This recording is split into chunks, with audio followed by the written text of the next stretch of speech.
Hello everyone, it's Taylor, and today I'm here to talk to you about Glass Sword by Victoria Aveyard. Quick, non-spoilery rundown for everyone. Glass Sword, Victoria Aveyard, it's great. You do have to read Red Queen first because obviously, who starts at the second book in a series? Not I. Read Red Queen, read Glass Sword, it's amazing. I think that's all the non-spoilery stuff I have for you, so let's jump into the spoilery bits. Glass Sword is the second book in the Red Queen series, and it takes us on a whole new journey. So in Red Queen, we're first introduced to Mare and the fact that she is living in this world divided between reds and silvers. Silvers are the elite, they have these magical powers, and the reds do not. However, Mare is a red with abilities, so she is special. A lot of craziness ensues in the first book. And at the start of the second book, we find ourselves on the run, basically. We start Glass Sword on the run. Mare and Cal have escaped the Bowl of Bones where they were supposed to be executed, and they are framed for the death of Cal's father, the king, even though that death was orchestrated by Queen Alara and Maven, who is the other prince in the first book. So basically, the first book left us reeling. Maybe not us, but me. It left me reeling.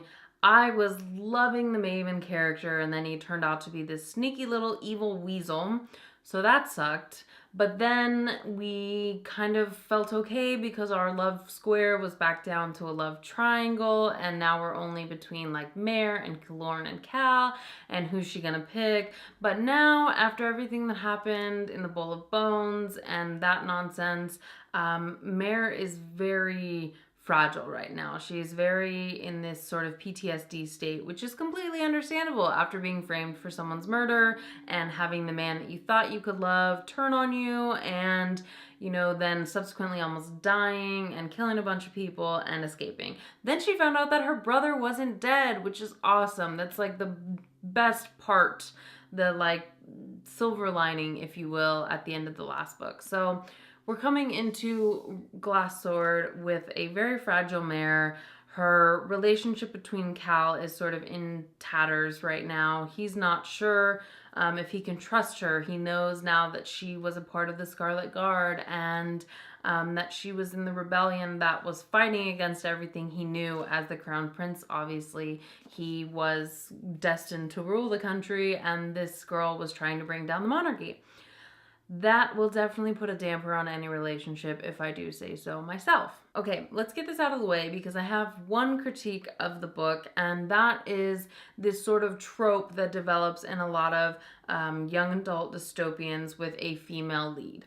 Basically, you've got this female who has to be sort of mean and angry and closed off, and she can't openly admit to loving someone because apparently that makes a female protagonist weak in a dystopian. That frustrates me to no end because I just don't understand like why we can't have a female character who is like self-aware and knows what she wants and is in touch with her emotions. I get that there's a lot of more important stuff going on, as in like the world is in danger and there's war brewing and what have you, but loving someone and letting yourself be loved, they're two very important things, and I feel like they make you a better person. So obviously if you're a better person, you're a better leader, you're a better rebel, what have you. This other thing about anyone can betray anyone, in the first book I thought it was such a powerful line, and I was like, yes, that's amazing, love it. Now, it's like this thing that Mare uses as a shield. She won't let anyone close to her because anyone can betray anyone, and I'm like, yes, we get it, you've been betrayed, Maven sucked, what have you, but your mom loves you and your dad loves you and you have siblings, and you know there are people who are fighting for the same goal as you, and maybe you're not going to be best friends and bake cupcakes together, but that doesn't mean you have to distrust literally everyone in your life. And I feel like that's what Mare has started using this mantra as a way to shield herself from everyone around her. That's kind of annoying. So I'm reading along and I'm about about halfway through the story, actually a little more than halfway through the story, and I'm reading this specific quote where Cal and Mare are having a moment and they're kind of being sweet, but then Mare's always thinking her warlike thoughts in the back of her head. So she says this, not out loud, mind you, this is in her head. I am a weapon made of flesh, a sword covered in skin. I was born to kill a king, to end a reign of terror before it can truly begin. Then blah blah blah, lots of stuff happened again at the end of the page. If I am a sword made of glass, and I feel myself beginning to shatter. And I read that and I was like, if I'm a sword made of glass, a sword made of glass, a glass sword? I don't know why that just like got me so excited, but a glass sword, it's the title of the book. So, you know, there she is. She's a metaphor, she's the glass sword. Can we just talk about Shade and Farley? Because Shade and Farley they're always like together. They kind of always stick together, and you just think, oh, maybe that's because they're both in the guard and, you know, they've been fighting together for a long time. And then after training one day and Mare's going down to find Cal, she comes across a very rumpled looking Shade and Farley, all, you know, like post-coitus and lovely and running away. And then we're like, holy moly. Shade and Farley are together. Shade and Farley are together. I never thought that that was something I would say and be so excited about, but I like Farley. She's cool. And Shade is like this precious, amazing gem that you just want everything for. He actually reminds me a lot of Jem, if we're being serious, from the Infernal Devices series by Cassandra Clare. He's just this like, this just beacon of a character that you want only good things for. So, Shade and Farley, there you go. Charlie or Fade. I like Fade. Hashtag Fade.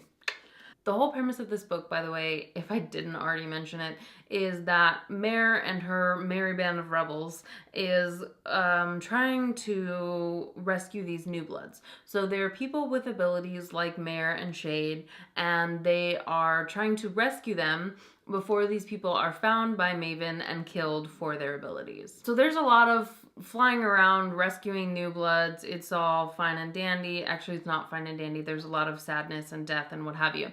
But then we come across this girl, Cameron Cole, I believe her name is, and she escaped a silver red new blood prison, and the group decides they're gonna go there and they're going to rescue the new bloods and free the silver prisoners who kind of were, I don't know if they were necessarily loyal to Mare, but they did something to piss off Maven and his evil mother. So we infiltrate this prison. We're going to save the new bloods, and again, a lot of craziness ensues. Queen Alara, evil Queen Alara, happens to be at the prison when they get there, and she has this confrontation with Mare, and it's like, are they gonna kill each other? I'm not really sure. But then that section was really, it felt hurried to me as I was reading it, because I went back and read a few parts again and again, because I felt like I would get to something that said something else happened, and I was like, whoa, when did that happen? So I'd have to go back and reread it. But basically, there's a confrontation. Shade is like jumping people out to safety. Then he comes back for Mare, and right at the moment that he's going to jump Mare to safety, he gets hit in the heart with a needle and he dies. Shade, our glorious, amazing character, is dead. Can we just take a moment? At first I'm here thinking like, there's no way. Absolutely no way. Shade can't be dead. He died once, and then we found out he wasn't dead. So maybe this is happening again. And then, no. Farley is devastated. Mare is devastated. Farley and Mare have this confrontation after Shade has died, and things quickly get out of hand, and Killorn and Cal break it up. So after Farley and Mare have had this confrontation, Cal sort of says something to her that actually pisses me off. He says, Like, you know what he meant to her. As if Mare's brother dying isn't important to her as well. Like, I get that Shade and Farley were together and they were probably in love, but it's also Mare's brother. So, like, let's not do that whole your grief is more important than my grief thing, okay? Okay. That comment sparks a whole fight between Cal and Mare and actually leads to some pretty sad happenings, okay?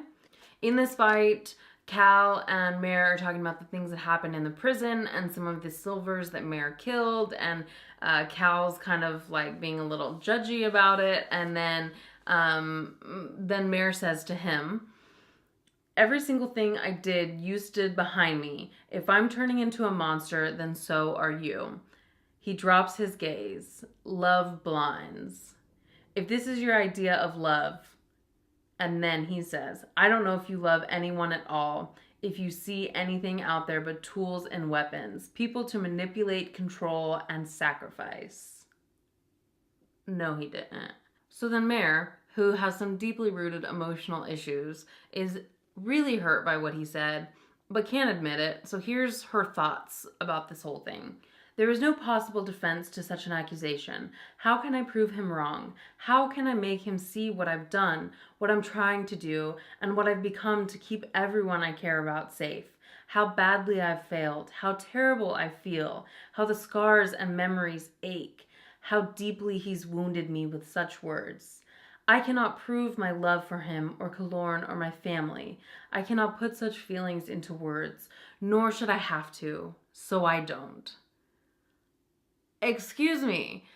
Nor should you have to.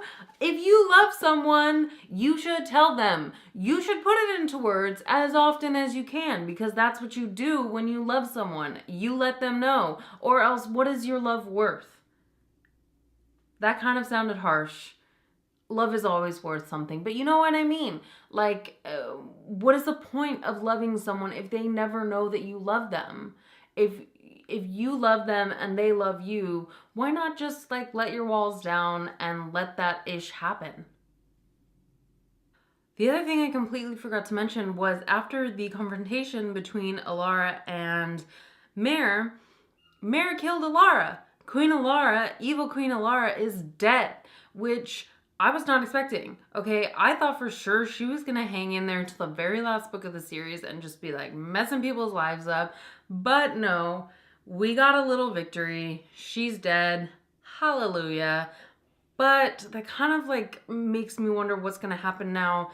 Is Maven going to become more evil now that his mom is dead? Like, what's going to be next? I'm so scared to see what's going to happen now that Queen Alara is dead.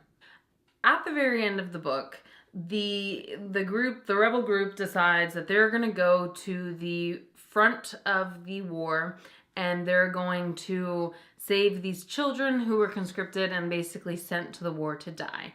So that's where they're headed. They're in a ship, like a jet or something, going there, and all of a sudden stuff starts to go down and the ship starts to malfunction and they start falling out of the sky, and holy moly, what is happening? We don't know.